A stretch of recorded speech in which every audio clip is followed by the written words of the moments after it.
Hi, I'm Lucy from Ponder. Today's part 2 of our videos. We're talking about 7 tips for helping you find work you can love.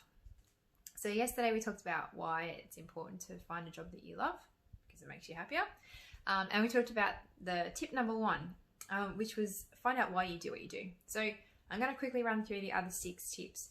I think that at the end of the day, that core find out why you do what you do is going to be the most important one, and going to be, once you understand that, it kind of unlocks everything else. So if you haven't watched the first video, go back and watch that now. Otherwise, well, let's get stuck into the next 6 tips. So tip number 2, where do you fit in the organisation? So do you know where you fit? Do you know who's above you and who's below you? Do you understand how your role fits into the scheme of things? Or do you just turn up to work every day and do what you've been told to do and leave and not really understand how you fit into the organisational structure? If you can understand that you're part of something bigger and that you're creating something as a group together, it can be really helpful in helping you put value on what you do and really fall in love with your job. Tip number 3, see your work in action. Now, this sounds really simple, but it's not. My perfect go-to example is emergency room doctors, right? They see people, their patients, when they are at their sickest, at their worst. They help bring them back, help them survive, where they can.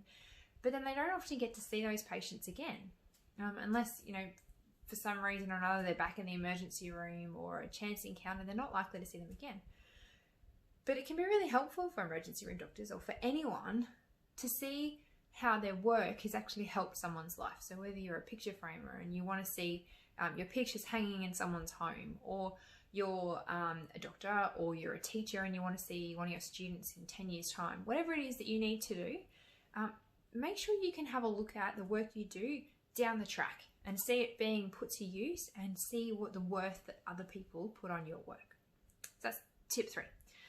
Tip 4 is understand where the role that you're doing right now could take you. Now, this one's pretty self-explanatory. It's a lot easier to love what you're doing if you know that what you're doing is going to lead you to something bigger down the track. So look at, I don't know if that means you might need to have a bit of a look at other jobs you could do based on the things you're doing in your current role, or have a look at what people up the chain from you are doing right now. Have a look at promotional opportunities.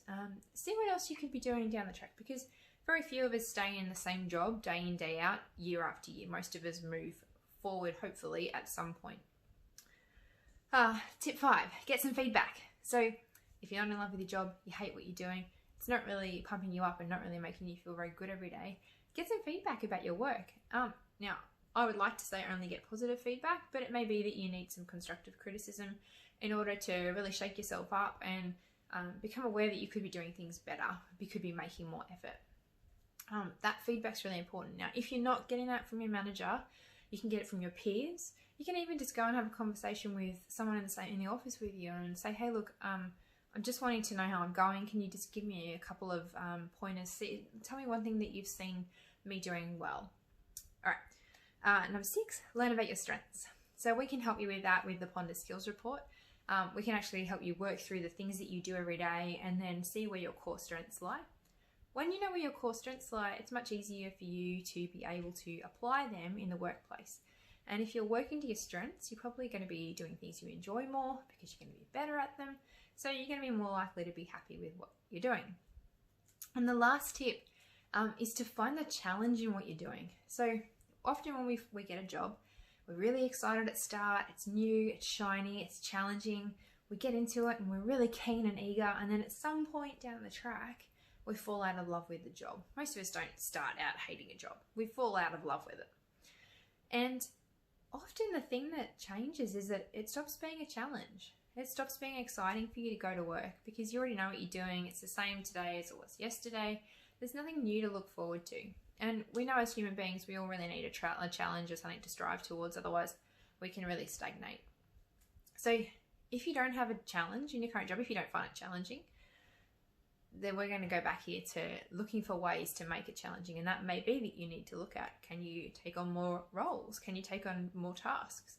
Can you take on more responsibility? Can you do things more efficiently? Can you make your workplace better? Can you improve the culture for everyone?